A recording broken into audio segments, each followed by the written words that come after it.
is up, Watch fam? Happy Tuesday, and welcome to this week's episode of In the Metal.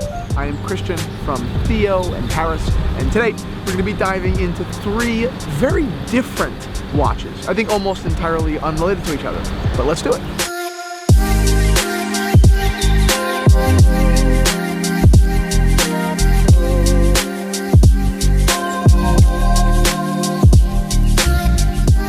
Let's start with this.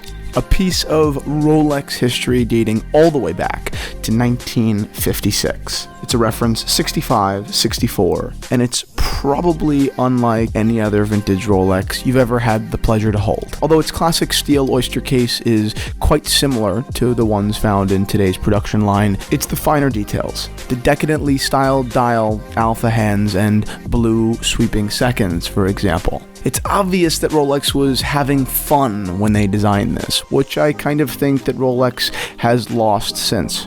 And its even toasted patina throughout is just beautiful. It gives this subtle warmth to the entire aesthetic that I just don't think is replaceable.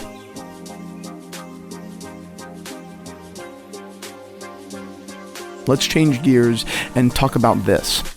A vintage Wyler. Certainly not as important to the history of horology as the crown, this vintage diver alarm certainly is no slouch. Its steel case is simultaneously conservative and substantial. Its dial configuration is classic and simple, but still interesting. Its alarm complication is not just fun, but it's useful, and that red squiggly hand, at least for me, closes the deal. Oh, and if you haven't noticed by now, the watch is actually in new old stock condition, seemingly never worn. And now something that honestly hurts a little bit to have on an episode of In the Metal. A watch from my personal collection.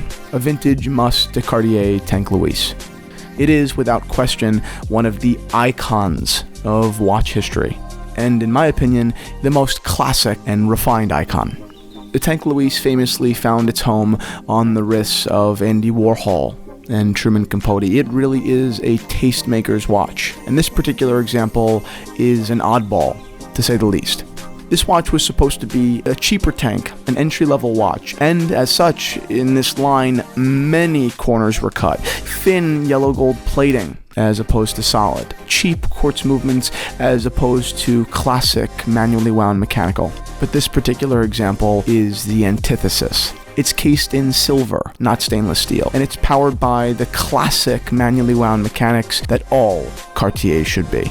I know it sounds cheesy, but I really do love and appreciate this watch, and I certainly know that in all likelihood, I'll probably never see one just like it.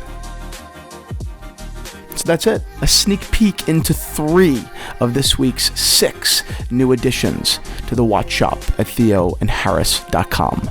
For the rest, head on over right now.